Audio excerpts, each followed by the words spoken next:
Officer Sam Bennett, a hardened cop, used to see things in black and white until one fateful day. He crosses paths with Ava, a young girl whose courage and resilience upend everything he thought he knew. When Sam makes a careless, hurtful mistake toward Ava, he has no idea of the lasting impact it will have on his life, his work, and the community around him.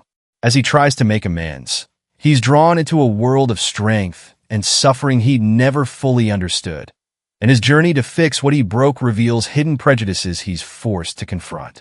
But can Sam truly change? And will his efforts be enough to mend the wounds he's caused not just for Ava, but for himself and his department? If you're intrigued by stories of personal growth and the power of forgiveness, make sure to subscribe and hit the notification bell to join us for more thought-provoking content. Leave a comment to share your thoughts on this story. And let's get into it, because some journeys don't just change a person, they transform lives. Now, let's dive into beneath the uniform. Sam Bennett was a man who believed he had seen everything. At 45, with nearly 2 decades in the police force, he had more or less solidified his view of the world. And it wasn't always a charitable one. Working in the force long enough, he thought, made you either disillusioned or hardened. Sam was both. Today was supposed to be another uneventful day on patrol with his partner, Laura Grant. At 32, Laura was younger, newer to the force, but had a sharp intuition Sam sometimes found irritating. She was more open-minded than he thought was necessary, often questioning the way things were done and asking him why he held certain views. He brushed it off as youthful naivety. She'd understand eventually, he told himself. Their call came in from dispatch late in the morning. They were directed to a nearby park, where a small disturbance was reported. Something about a young girl and a group of kids arguing loudly near the benches. When they arrived, Sam immediately noticed a small group of kids standing around a girl with a brightly colored wig. The girl, who couldn't have been more than 12, stood apart, watching the others with a defiant but distant look. Her wig, a mass of purple curls, sat slightly askew, and her posture seemed fragile, even as she faced her peers with quiet determination. Sam frowned, glancing at Laura with a sigh. Just a bunch of kids being kids. This is what dispatch called us out here for. But as they approached, the girl's eyes flicked to them, and something in her expression shifted. There was wariness there, almost a kind of resignation, as though she was used to attention she hadn't asked for. "All right, kids, what's going on here?" Sam called out, his voice brisk and authoritative. He thought he saw one of the boys roll his eyes, and the sight immediately put him on edge. There was an unruliness here, a disregard for authority that rubbed him the wrong way. The girl didn't speak up at first.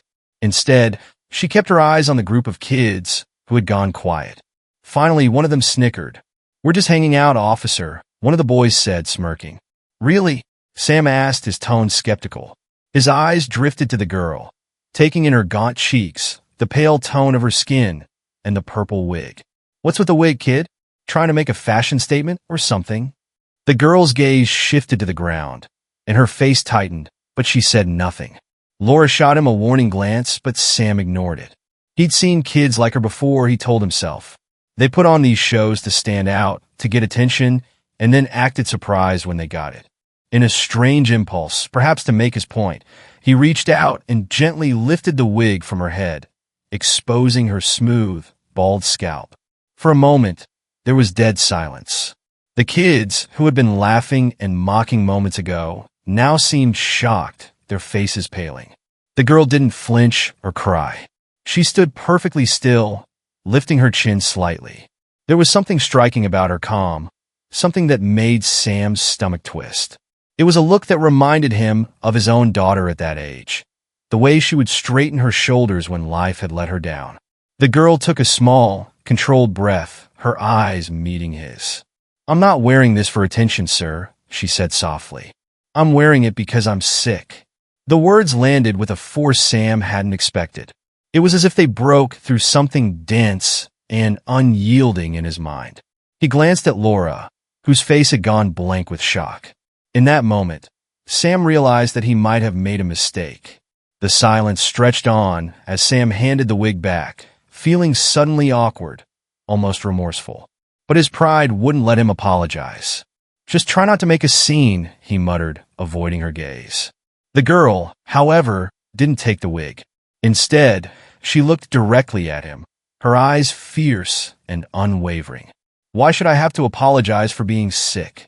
Her words, spoken so quietly, held an edge of sadness mixed with resilience. Before he could respond, one of the other kids mumbled an apology, looking uncomfortable. The group dispersed quickly, leaving the girl standing alone. Laura moved closer, her voice gentle. "What's your name?" "Ava," she replied, barely a whisper. Laura bent down, meeting Ava's eyes. "Do you need a ride home, Ava?" Ava shook her head. "My mom's picking me up soon." They exchanged a few more words before leaving the park. Sam remained silent, processing what had just happened. Laura didn't speak to him on the drive back, her hands tight on the steering wheel, and he didn't press for conversation. The brief encounter had left him uneasy, and he found himself hoping he'd forget about it by tomorrow. The next morning, Sam arrived at the precinct and noticed a different atmosphere. There was an undercurrent of tension, whispers in the hallway, colleagues giving him unusual looks. As he made his way to his desk, Captain Daryl Mitchell, a tall, dignified man in his 50s, approached him. Captain Mitchell was a respected figure, known for his fairness and dedication. Sam had always admired him, though they'd never been particularly close. Mitchell's calm authority and composed demeanor made him a role model for many in the department. "Been at my office," the captain said, his voice tight. Sam blinked, surprised, but followed without question.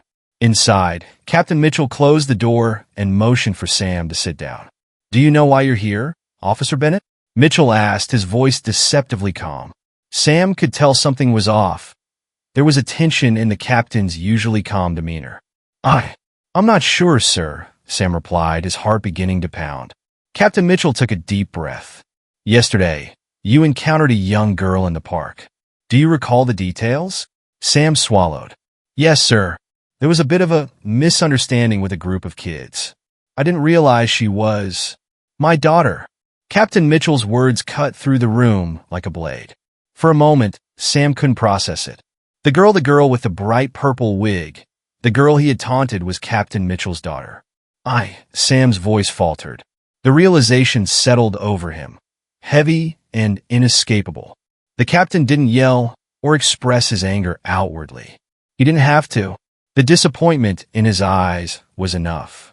"Ava is undergoing chemotherapy, Officer Bennett.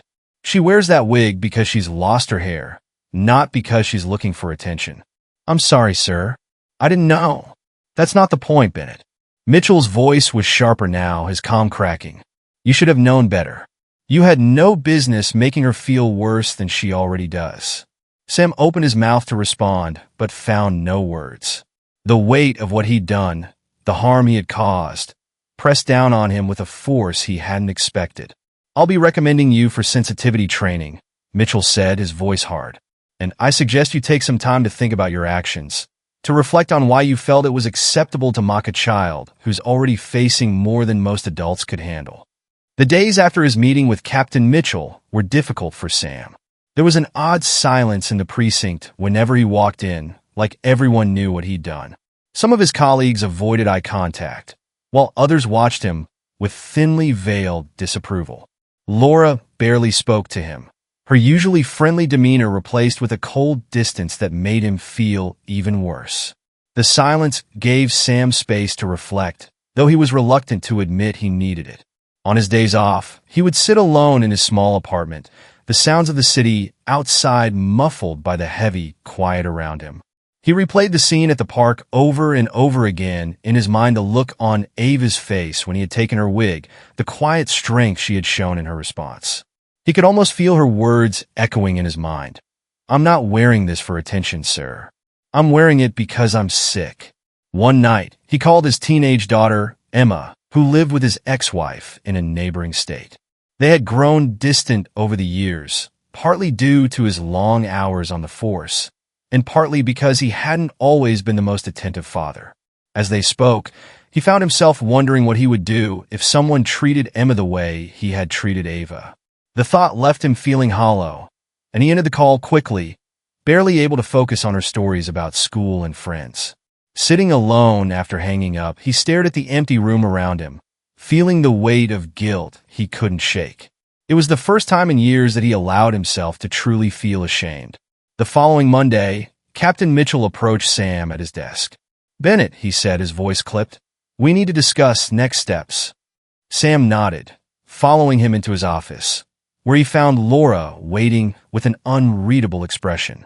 Mitchell closed the door and motioned for Sam to sit down. "There's more to be done here, Officer Bennett," the captain said, his gaze piercing. "Sensitivity training is only the beginning. I've decided you'll be volunteering at the Children's Hospital where my daughter receives her treatment. I think you'll benefit from seeing the challenges these kids face firsthand." Sam stomach twisted. The idea of working at a hospital, surrounded by children in the same situation as Ava, was unsettling. But he nodded, unable to bring himself to argue. "Yes, sir," he replied quietly, glancing at Laura, who simply looked away. The next week, Sam walked into the children's cancer ward for the first time. The bright, pastel colors on the walls and cheerful decorations were at odds with the somber feeling in the air. Nurses bustled around with gentle urgency, moving between the young patients who sat in chairs, some with 4 drips attached, others dozing under blankets with bald heads or wearing hats and scarves to cover their hair loss. A nurse approached him, introducing herself as Marcy. She was in her 40s, with a warm, patient smile that put him slightly at ease. "You must be Officer Bennett," she said kindly. "I hear you'll be volunteering with us for a while. We appreciate it. The kids love having visitors." Her words made him feel exposed, as though she knew why he was there. "Just here to help," he mumbled. Marcy led him to the playroom, where several children were sitting at a small table, painting and laughing softly. One boy with an oxygen mask turned and waved at him. "Are you here to play?" he asked, his voice slightly muffled. Sam forced a smile and nodded. "Sure, kid. What are we painting?" The boy grinned, holding up a picture of a superhero in a cape. "I'm making superheroes," he said proudly. "Because we're all superheroes here. Right, Marcy?" "That's right, Alex," she replied warmly. As the hours passed, Sam found himself drawn into the small activities the kids were doing, helping them paint, reading stories aloud, and listening to their tales of adventures with a mixture of sorrow and amazement. Each child he met carried a story of quiet bravery, facing their battles with a resilience that made his own life seem trivial by comparison. But it wasn't until he saw Ava that the full impact hit him. She was sitting alone by a window, sketching in a small notebook. Her purple wig was slightly crooked again, the same bright curls he remembered. She didn't notice him at first, lost in her drawing. He hesitated, a rush of emotions nearly overwhelming him. Guilt, shame, and a faint hope for a chance to make things right. "Hey, Ava," he said softly, approaching her. She looked up, her expression guarded, and Sam's heart sank. He knew that look. It was the look of someone who had learned to shield herself from the world's cruelties, a look he had helped put there. "Hi," she replied, her voice neutral. "Mind if I sit?" he asked. She shrugged, her gaze returning to her sketchbook. He sat down next to her, feeling out of place in his police uniform among the children in bright hospital clothes. "I wanted to apologize," he began, his voice catching, "for what I said and for what I did. I didn't realize. I just didn't know." Ava looked at him, her gaze unwavering. "Does it matter? You didn't need to know everything to be kind." Her words cut through him, simple yet profound. In that moment, he realized that kindness didn't need justification, and he had failed to extend even the smallest measure of it to someone who deserved it more than anyone. "You're right," he said quietly. "It doesn't matter. I was wrong, and I'm sorry. I want to make it right, if you'll let me." Ava watched him for a moment, as if gauging his sincerity. Finally, she gave a small nod, her face softening just slightly. "You can help me with this, then," she said, holding out her sketchbook. "I'm making cards for the other kids. If you want to help, you can." Sam took the sketchbook, nodding gratefully. Together, they began working on the cards, adding colors and small notes of encouragement. As they sat side by side, he felt a warmth growing in him, a sense of purpose he hadn't felt in a long time. In the following weeks, Sam returned to the hospital regularly. Each time he visited, he spent a few hours with Ava, helping her with the cards, listening to her talk about her friends, and even getting to know her family. Her mother, Grace, was initially wary but polite, offering him a reserved kindness that spoke volumes. One day, as he sat with Grace and Ava in the waiting area, Sam noticed a familiar face in the hallway, Captain Mitchell. He watched as Mitchell approached, his face softening as he greeted his daughter with a warm hug. Sam felt a pang of regret, watching this moment, the bond between father and daughter that he had almost ruined. Mitchell turned to him, giving him a nod that was neither warm nor cold. "Bennett," he said simply. There was a pause, and then, to Sam's surprise, Mitchell offered a quiet thank you. "I've heard you've been helping out here," he said. "I appreciate that."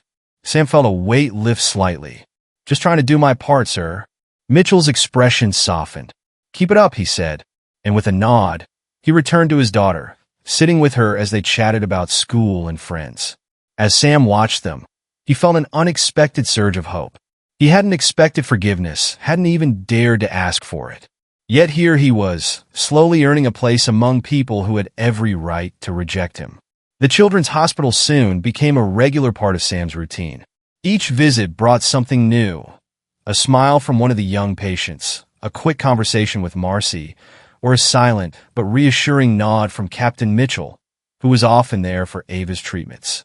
The guilt Sam had once felt had morphed into something more complex, a genuine desire to be better, to make amends. One afternoon, Marcy approached Sam with an offer. "We're short-staffed this week," she said, glancing at a list of tasks on her clipboard. "Would you mind helping out with some of the kids' activities? They could use an extra set of hands." He agreed without hesitation, and soon found himself managing a crafting station in the playroom. He helped the kids make paper animals, paint picture frames, and even sat down to read a few storybooks. It was here, among the quiet, simple acts of kindness, that Sam began to feel a shift. The kids had no agenda, no judgment. They simply welcomed him, accepting him for who he was in that moment, not for who he had been before. As Sam worked, he noticed Ava watching him from across the room, a faint smile on her lips.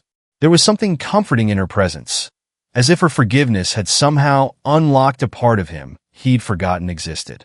On one of his visits, Sam brought a small box of art supplies, setting it on the table in front of Ava. "Thought you could use some new colors," he said, clearing his throat as he tried not to meet her eyes.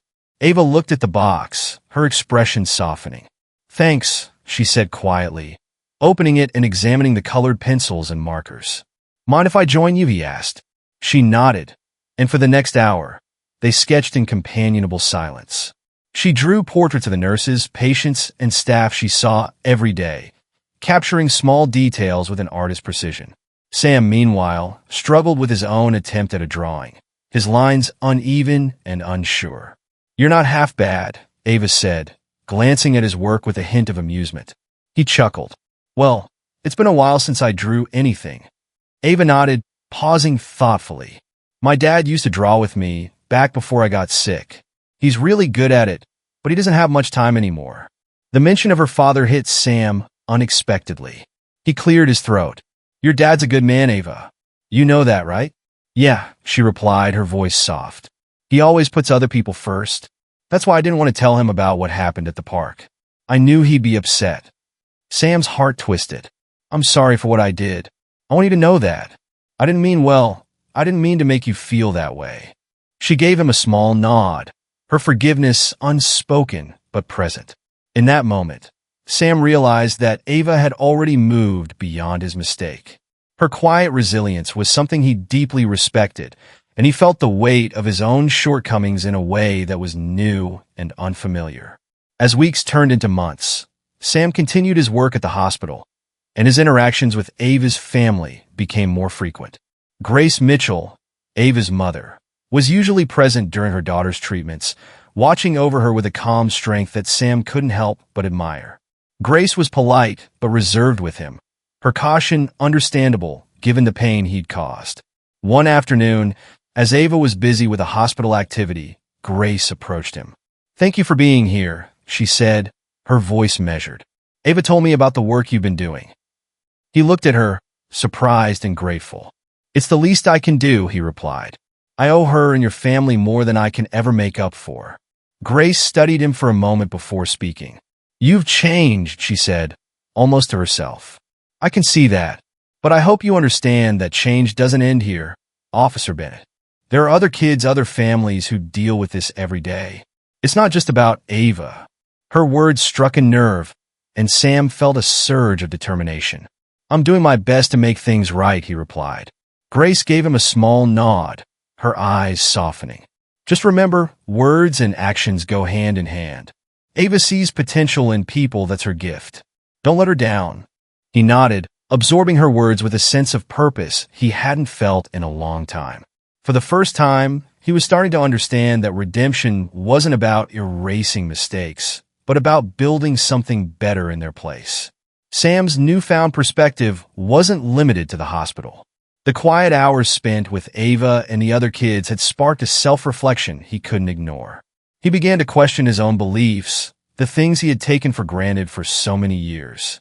He recalled how easily he dismissed Ava as just another troubled kid, how he had jumped to conclusions based on stereotypes rather than taking the time to see her for who she was. One afternoon at the precinct, he mentioned his work at the hospital to Laura. She gave him a small smile, a hint of approval that meant more to him than he'd expected. "I have to admit," she said, "I didn't think you'd stick with it. But you've proven me wrong." He shrugged, trying to play it off. "Guess I just needed a reminder of what matters." She looked at him thoughtfully. "You know, Sam, it's not just about volunteering. You have a chance to help change the way people think, starting with us. The way we interact with the community, the way we see people, it all makes a difference." Her words stayed with him, and he found himself mulling over the idea. Could he really make a difference in the department? Could he use his experience to open a conversation about bias, about the judgments they made every day without realizing it? He wasn't sure, but the thought filled him with a sense of possibility he hadn't felt in years. One evening, as Sam was preparing to leave the hospital, he found Ava waiting for him in the hallway. She held out a small envelope, her expression serious. "What's this?" he asked, taking it from her. "Open it," she replied, watching him intently. Inside was a drawing, a sketch of him and Ava sitting together, side by side, surrounded by her friends from the hospital. Above their heads, she had written the words, "Thank you for seeing me." His throat tightened as he looked at the picture. He hadn't realized the impact his presence had made, the way the kids had come to see him as more than just a visitor. "Thank you, Ava," he said, his voice thick. "This means more than you know." She gave him a small smile. "Just remember that, and promise me you won't stop trying to help." "I promise," he replied, his voice steady. "I'll keep doing what I can to make things right." They stood in silence for a moment, the unspoken understanding between them deeper than words. Sam felt a new resolve settle over him, a determination to take what he had learned and use it to make a real difference. Back at the precinct, Sam approached Captain Mitchell with an idea. He knew it was a risk, but the days spent with Ava and her family had given him a new sense of purpose. "Sir, I'd like to propose something," he began. "A sensitivity and inclusivity workshop, something that addresses bias, both conscious and unconscious, and helps us see people for who they really are." Mitchell regarded him carefully, his expression unreadable. "And you think the department is ready for this?" Sam hesitated, but nodded. "I think it's time, sir. I've been working with Ava and the other kids, and I see things differently now. I know I can't undo the mistakes I've made, but I want to make sure no one else makes them either." Mitchell was silent for a moment, then nodded slowly. "All right, Bennett. I'll consider it, but if we do this, I expect you to lead by example." "Yes, sir," Sam replied, a quiet confidence building within him. As he left the office, he felt a sense of hope he hadn't felt in a long time. For the first time, he was on a path that felt right, a path that would allow him to make amends, not just with Ava, but with the community he served. Captain Mitchell approved Sam's proposal for the Sensitivity and Inclusivity Workshop, but the path forward wasn't simple. There was skepticism within the department, murmurs of discomfort, and even outright resistance from some officers who saw no need for change. Sam felt the pressure, yet he was determined to move forward. With the captain's support, he began organizing the first session, creating an outline for discussions on bias, respect, and empathy. He spent hours researching, drawing on lessons he had learned from his time at the hospital and his interactions with Ava and her family. Laura offered to help, volunteering to co-facilitate the session. Her support was invaluable, both as a friend and a voice of reason. Together, they worked late into the evenings, preparing materials and structuring the sessions to be approachable but impactful. One night, as they sat going over notes, Laura turned to him. "You've come a long way, Sam. I didn't know if you'd ever change, but here you are, leading the charge." He nodded, feeling a mixture of gratitude and humility. "I owe it to Ava, and to everyone I've wronged. It's the least I can do." Laura placed a reassuring hand on his shoulder. "Just remember you're not alone in this. Change doesn't happen overnight, but it does happen." The first workshop was scheduled for a Friday afternoon, and Sam was prepared for a low turnout. Yet as the day arrived, he was surprised to see a decent number of officers and staff, including Captain Mitchell, filling the conference room. He opened with a brief introduction, his voice steady as he explained the purpose of the workshop. "We're here to talk about the things we don't always acknowledge, the biases we carry, the judgments we make without even realizing it," he said, scanning the room. "I know I've been guilty of it myself, and that's why I'm standing here. Because I want to do better, and I hope we all do." A hand shot up in the back. It was Officer Ramirez, a seasoned officer known for his bluntness. "Look, Bennett, we're not social workers. We're cops. People expect us to enforce the law, not coddle them." Sam took a deep breath. He had anticipated this reaction. "I hear you, Ramirez, but enforcing the law doesn't mean we forget the humanity of the people we're dealing with. If we can show empathy, if we can connect on a human level, maybe we can de-escalate situations instead of adding fuel to the fire." Ramirez rolled his eyes, but he stayed quiet, listening as Sam continued. "Think about it," Sam urged, his tone earnest. "How many times have we assumed something about someone based on how they look, where they come from? And how often were we wrong?" He paused, allowing his words to sink in. "If we're willing to look at people with compassion, we're doing a better job both for them and for ourselves." The room was silent. Laura stepped in, sharing a story of her own experience with bias. And soon, a few other officers began to open up, discussing incidents where their assumptions had led them astray. It was a start, a small one, but meaningful. For the first time, Sam felt that the department was moving in the right direction. A few days after the workshop, Sam was surprised by a visit at the precinct.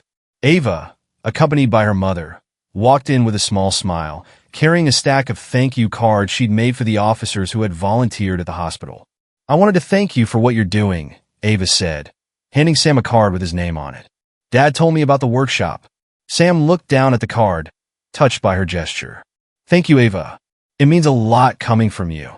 Grace smiled softly, watching the exchange. She's been excited to show her support. "We're all proud of you, Sam." Humbled, Sam took a breath, feeling the weight of their faith in him. "I still have a lot to learn, but I'm trying," he said, his voice steady. "And I couldn't have done any of this without your forgiveness." Ava looked up at him, her gaze full of warmth. "Keep going, Officer Bennett. Don't stop." Her words resonated with him, a reminder of the impact he could have not just on the department but on the community as a whole. Sam felt his resolve strengthen, knowing he was on the right path. Encouraged by the success of the workshop, Sam proposed a series of community outreach events where officers could interact with residents in a casual, non-enforcement capacity. The idea was met with initial hesitation, but with the captain's support, the department organized a small event at a local community center. Families gathered, and kids ran around excitedly, curious to meet the officers. Sam and Laura spent the afternoon talking with residents, listening to their concerns and answering questions. They wanted people to see that the department was working to foster trust, not just enforcing rules. As the sun began to set, Sam noticed Ava in the crowd, watching him with a smile. She was standing with Captain Mitchell and Grace, who nodded in approval as he waved. The event felt like a turning point not just for him, but for the entire department. Despite the positive feedback, Sam continued to face resistance within the precinct. Some officers still questioned the need for the changes he was advocating, seeing them as a threat to their authority. One afternoon, Ramirez confronted him in the locker room. I get what you're trying to do, Bennett, he said, his voice tight. But some of us don't think this is the right approach. We're here to uphold the law, not hold hands. Sam met his gaze calmly. I hear you, Ramirez, and I know this isn't easy. But this isn't about taking away authority, it's about strengthening it. If people trust us, they'll work with us. We can make a real difference, not just through force, but through understanding. Ramirez looked at him thoughtfully, and though he didn't respond, Sam could sense a shift. Maybe it wasn't full acceptance, but it was a start, and that was enough for now. In the months that followed, Sam continued his outreach efforts, working closely with Captain Mitchell to organize more workshops and community events. He met with leaders from various neighborhoods, listening to their concerns and seeking ways to bridge gaps. His work at the hospital became a regular part of his life. Ava's treatments had grown less frequent as she began to recover, and each time he saw her, she was stronger, her spirit undiminished by the challenges she had faced. One day, as they sat together at the hospital, Ava asked him, "Do you feel different now?" Sam smiled. "Yeah, it does. I feel like I finally understand what it means to serve not just the law, but the people." She nodded, a small smile spreading across her face. "Good. That's what I hoped." Her words stayed with him, a reminder of the journey he had taken from a man who had once dismissed her as just another kid to someone who had been changed by her strength and resilience. As the year ended, Sam's efforts had sparked a quiet but significant transformation within the department. Officers who had once resisted were now participating in the workshops, engaging in conversations they would have avoided before. The community's trust was slowly rebuilding, and Sam felt a sense of accomplishment he hadn't experienced in years. At a year-end ceremony, Captain Mitchell publicly acknowledged Sam's efforts, commending him for his commitment to change. "Officer Bennett has shown us what it means to grow, to learn, and to make amends," Mitchell said, his voice filled with pride. "His work has made this department stronger, and his example has given us all a path forward." As Sam accepted the acknowledgement, he looked out into the crowd, catching Ava's eye. She smiled, her quiet pride evident, and he felt a surge of gratitude. Her forgiveness had been the catalyst for everything he had accomplished, and he would never forget it. In the final pages of Sam's story, we see a man transformed, not by a single act of redemption, but by a continuous journey of humility, empathy, and resilience. He has faced his biases, learned from his mistakes, and built bridges that will outlast him. The precinct, once resistant to change, has begun to evolve, embracing a more inclusive and compassionate approach to law enforcement. And while Sam knows there is still work to be done, he also knows that he is no longer the man he once was. With Ava's words as his guide, "Keep going, Officer Bennett. Don't stop." He continues his work, striving to be the kind of officer who serves not just the law, but the people, with a heart that is open, just, and true. A year later, Ava's cancer is in remission, and she returns to school, her life filled with hope and dreams for the future. She keeps in touch with Sam, who continues his work at the precinct and in the community, honored to have played a part in her journey. The legacy he has built of compassion, empathy, and understanding continues to inspire others in the department and beyond. And as he walks through the streets he once patrolled with indifference, Sam knows he has become a part of something greater than himself, a movement toward justice, unity, and true service. If you enjoyed this story of redemption, forgiveness, and transformation, please like and subscribe to our channel for more heartfelt narratives that inspire and challenge us to see the world with empathy. Don't forget to hit the notification bell so you never miss an update. Thank you for being part of our community, where every story is a reminder of the power of growth, understanding, and the difference we can make in each other's lives.